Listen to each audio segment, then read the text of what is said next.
적을 만드는 확실한 방법, 그런 상황을 피하는 방법.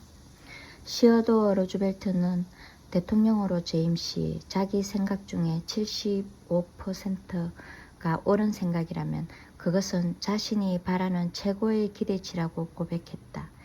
20세기의 가장 뛰어난 인물 중 한 사람이 이런 바람을 갖고 있었다면 당신과 나는 어떤가? 자신이 생각하는 바가 55%까지 옳다고 자신하는 사람은 월스트리트에서 하루에 100만 달러를 벌 수 있을 것이다. 이 55%에 이르는 확신도 갖지 못하면서 당신은 무엇 때문에 다른 사람이 틀렸다고 말하는가? 우리는 표정, 억양이나 제스처를 통해 말로 하는 것만큼 확실하게 다른 사람의 생각이 틀렸다고 말할 수 있다. 어쨌든 그들에게 틀렸다고 말한다면 그들이 과연 당신에게 동의하겠는가? 천만의 말씀이다. 왜냐하면 당신은 그들의 지성, 판단, 자만심, 그리고 자존심 모두를 직접적으로 건드렸기 때문이다. 그렇게 되면 그들도 당신에게 반격을 가하고 싶어질 것이다. 그러면서 자신들의 생각을 바꾸려는 마음 따위는 염두에도 없다. 칸트나 플라톤의 논리를 모두 동원해서 설명해도 상대방의 의견은 변하지 않는다. 왜냐하면 이미 그들의 감정을 상하게 만들었기 때문이다. 절대로 내가 당신에게 이러이러한 것을 증명해 보이겠소 라는 말로 시작하면 안 된다. 이것은 좋지 않은 설득 방법이다. 이 말은 마치 내가 당신보다 더 똑똑하니 몇 가지 내 이야기를 들어보고 당신 마음을 바꾸시오 하고 말하는 것과 같다. 그것은 일종의 도전인 셈이다. 상대방에게 반대의 감정만 불러일으켜 듣는 사람으로 하여금 당신이 말도 꺼내기 전에 싸우고 싶도록 만드는 것이다. 가장 부드러운 분위기 속에서라도 상대방의 마음을 바꾸는 것은 상당히 어려운 일이다. 그런데 왜 더 어렵게 만드는가? 무엇 때문에 자신에게 불리하도록 만드는가? 만약 무엇인가를 증명해야 할 필요가 있다면 상대방이 전혀 눈치채지 못하게 하라. 아주 교묘하면서도 재치있게. 알렉산더 포프의 다음 말은 이런 사실을 간단 명료하게 표현해주고 있다. 사람을 가르칠 때는 가르치지 않은 것처럼 하면서 가르치고, 새로운 사실을 제안할 때는 마치 그 사람이 잊어버렸던 것을 우연히 다시 생각하게 된 것처럼 제안하라. 약 300여 년 전에 갈릴레오는 다음과 같이 말했다. 우리는 남을 가르칠 수는 없고 단지 그가 스스로 발견하도록 도와줄 수 있을 뿐이다. 제스트필드 경은 아들에게 이렇게 말했다. 될 수 있으면 다른 사람보다 현명해지도록 하라. 그러나 그것을 그에게 알려서는 안 된다. 소크라티스는 아테네에 있는 그의 제자들에게 반복해서 이렇게 말했다. 내가 아는 오직 한 가지, 나는 아무것도 모른다는 사실이다. 어쨌든 나는 소크라테스보다 내가 낫다고 생각하지 않기 때문에 다른 이들에게 그들의 생각이 틀렸다는 말을 하지 않는다. 때때로 이것은 내게 큰 도움이 되었다. 어떤 사람이 당신 생각이 틀렸다고 말하더라도 또 실제로 틀린 말을 하더라도 글쎄요, 저는 그렇게 생각하지 않지만 제 생각이 틀렸을지도 모르겠군요. 저는 종종 그러니까요. 만약 제 생각이 틀렸다면 바로 고치고 싶습니다. 이 문제를 다시 한번 검토해 보겠습니다 하고 말하자 제가 틀렸을지도 모릅니다. 종종 그러니까요. 이 문제를 다시 한번 검토해 보겠습니다 라는 말 속에는 마력이 있다. 이 세상의 어느 누구도 제 생각이 틀릴 수도 있겠죠. 이 문제를 다시 한번 검토해 보겠습니다 하는 당신의 말에 반대하고 나서지는 않을 것이다. 우리 강좌에 참여한 사람들 중에 고객을 관리하는데 이 방법을 시도한 사람이 있었다. 이 사람은 몬테나의 빌링스에서 다치 자동차 영업 담당을 하고 있는 해롤드 랭케였다. 그는 자동차 영업을 하면서 받은 압박감 때문에 고객들의 불만사항을 처리할 때 종종 사무적이고 신경질적으로 된다고 했다. 때에 따라서는 급한 성격 탓에 고객을 잃고 일할 맛도 잃어버리곤 했다. 랭케는 강좌에서 이렇게 말했다. 이런 일이 제게 아무런 득이 안 된다는 점을 깨닫고 새로운 방법을 시도해 보았습니다. 저희 대리점에서 많은 실수를 하고 있어서 저는 종종 부끄럽게 생각합니다.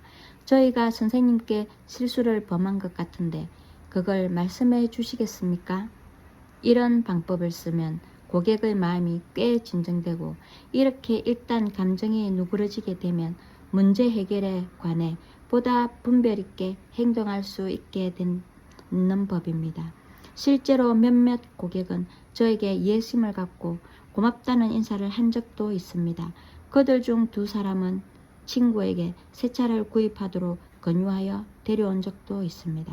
경쟁이 매우 치열한 이 시장에서 우리에겐 이런 고객이 더욱 필요합니다. 고객들의 의견을 존중해주고 그들을 능숙하고도 정중하게 대하면 경쟁에서 이기는데 큰 도움이 된다고 저는 믿고 있습니다. 자신의 생각이 틀릴지도 모른다고 인정하면 결코 곤란한 상황에 빠지지 않는다. 또한 이런 일은 모든 논쟁을 중단시키며 상대방으로 하여금 공평하고 솔직하며 너그러운 마음을 갖도록 만들 것이다. 어쩌면 자기 생각이 틀릴지도 모른다고 인정하고 싶은 마음이 생기게 할지도 모른다.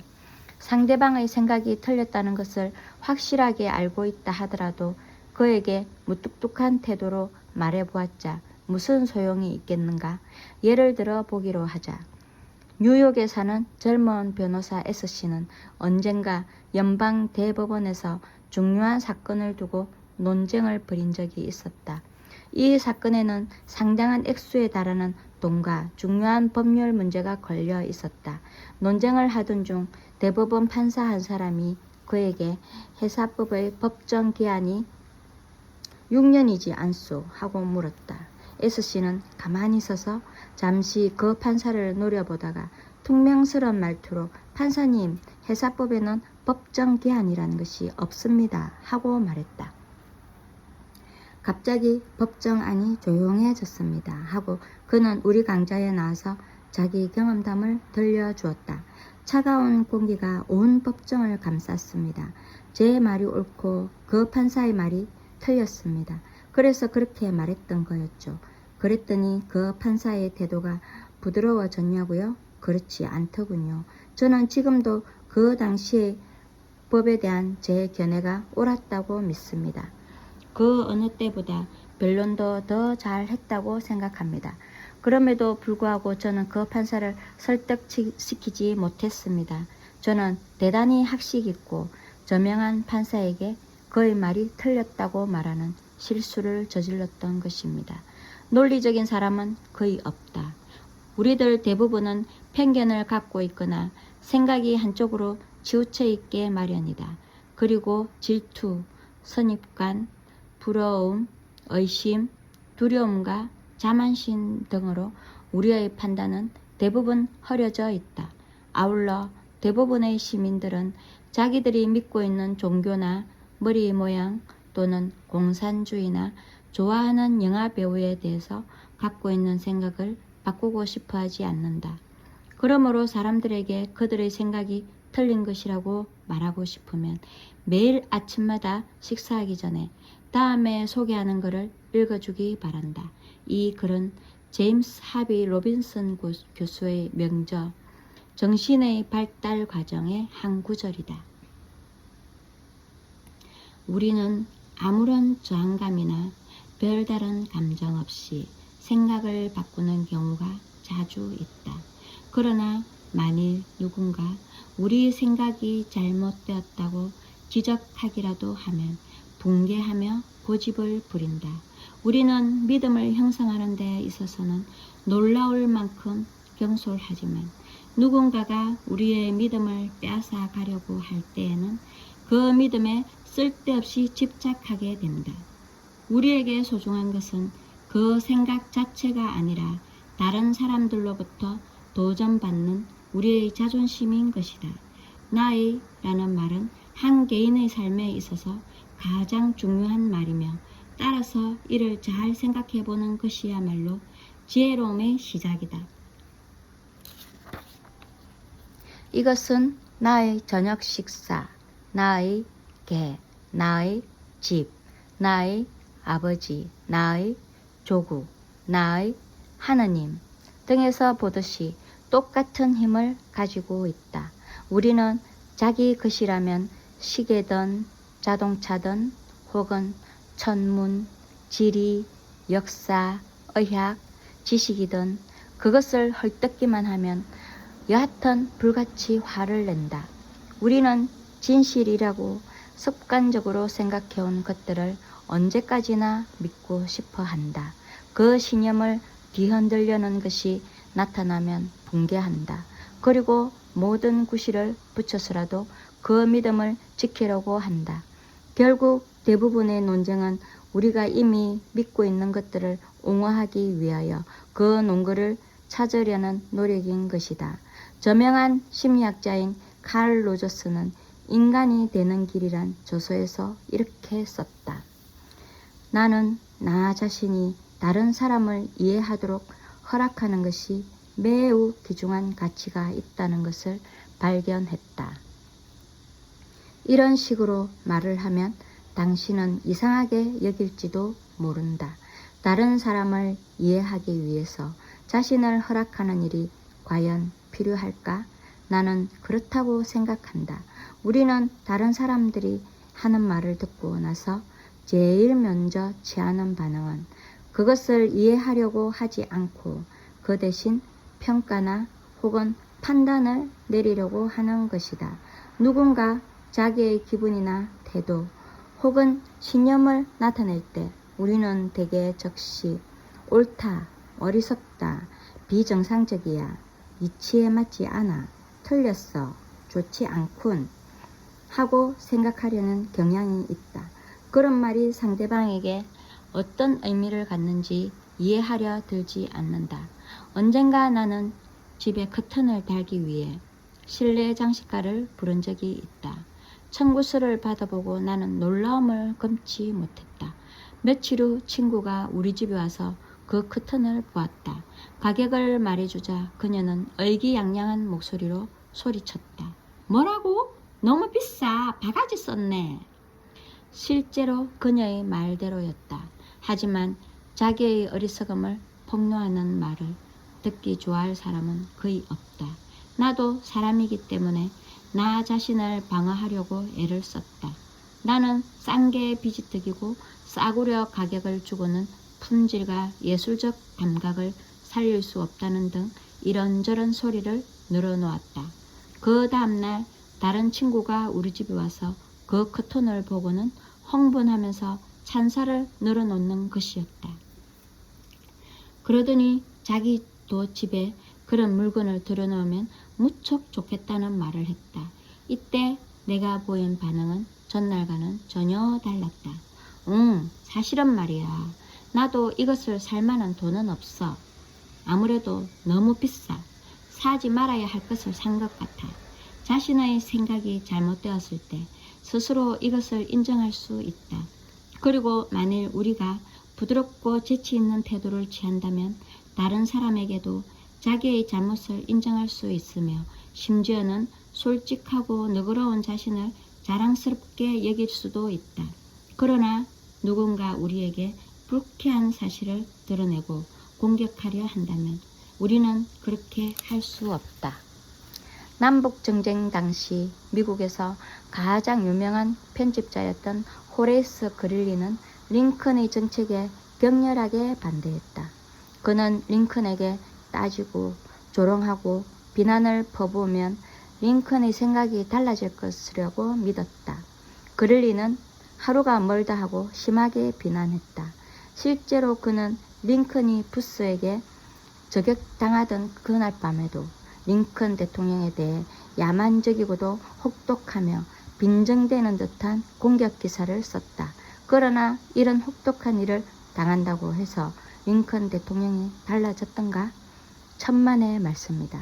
비웃음과 비난은 절대 아무도 설득할 수 없다.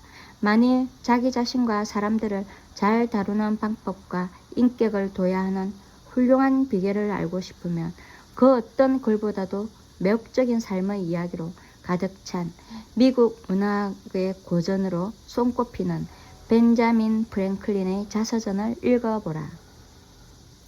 프랭클린은 따지기 좋아하는 못된 버릇을 어떻게 극복하여 미국 역사상 가장 유능하고 온화하며 사교에 능한 사람이 될 수 있었는지를 말해주고 있다.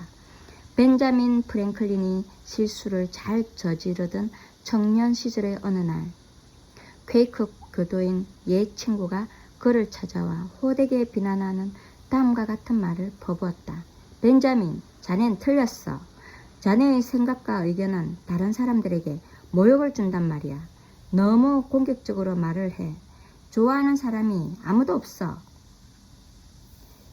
자네 친구들은 자네가 없는 자리가 훨씬 더 신나고 재미있다더군. 자네가 너무 유식한 척해서 자네와는 아무도 말을 할 수가 없다네. 사실 아무도 자네하고 말하려고 하지 않네. 왜냐하면 그런 노력을 해보았지만 마음만 불편하고 힘만 들기 때문이야. 그러니 자네는 지금 알고 있는 얄팍한 지식 외에는 더 이상 발전할 수 없을 걸세. 내가 알고 있는 벤자민 프랭클린의 가장 훌륭한 점의 하나가 바로 이런 종류의 호된 비난을 받아들이는 태도이다. 그는 이 말이 사실이라고 깨달을 만큼 그릇이 크고 지혜로웠으며 어쩌면 이로 인해 인생이 실패하고 사회적으로 소외당할지도 모른다고 생각했다. 그래서 그는 방향을 전환했다. 그만하고도 독선적인 태도를 당장 바꾸기로 결심했다. 벤자민 프랭클린의 말을 직접 들어보기로 하자. 나는 남의 의견을 정면에서 반대하거나 또 나의 의견을 단정적으로 말하지 않기로 했습니다. 심지어 학실이나 의심할 나위 없이 같은 단정적인 생각을 표현하는 말이나 글은 모두 쓰지 않기로 했습니다. 그 대신에 뭐뭐라고 생각합니다. 나 뭐뭐라고 여겨집니다. 혹은 뭐뭐인 것 같습니다. 아니면 현재로서는 이렇게 생각합니다. 같은 말을 하기로 했습니다. 나는 누군가 잘못된 주장을 하더라도 퉁명스럽게 그의 잘못을 지적하지 않았습니다.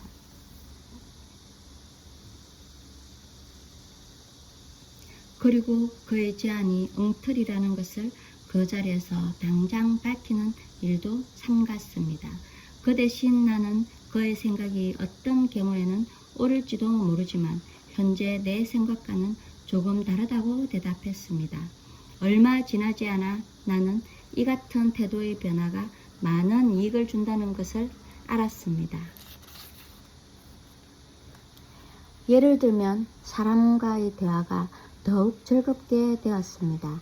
내 의견을 제시할 때에도 조심스럽게 꺼내면 상대방으로부터 더욱 적극적인 반응을 얻어낼 수 있었으며 비난도 적어졌습니다. 내가 틀렸다는 말을 들어도 예전보다 억울한 생각이 덜 들고 내 생각이 옳은 경우일지라도 다른 사람들을 원만하게 설득시켜 그들의 잘못을 돌이키도록 했습니다. 처음에는 성격을 죽여가면서 취했던 이런 태도가 곧 익숙해져 나는 아마 거의 50년 동안 독선적인 말을 한 적이 없었던 것 같습니다. 이런 습관을 들이게 되어 나는 새로운 제도나 혹은 개정안을 제시할 때 여러 시민들을 염두에 두게 되었고 아울러 위원회의 일원으로서 많은 영향을 끼칠 수 있었다고 생각합니다. 더 나아가 나는 지독한 놀병가로 말이 유창하지 않을 뿐 아니라 언어 사용도 부정확하며 단어를 선택할 때도 대단히 망설이는 편인데도 불구하고 내 의견을 대체적으로 잘 전달할 수 있었습니다. 벤자민 프랭클린의 이런 방법을 비즈니스에서는 어떻게 적용하면 좋을까? 여기에 두 가지 예가 있다.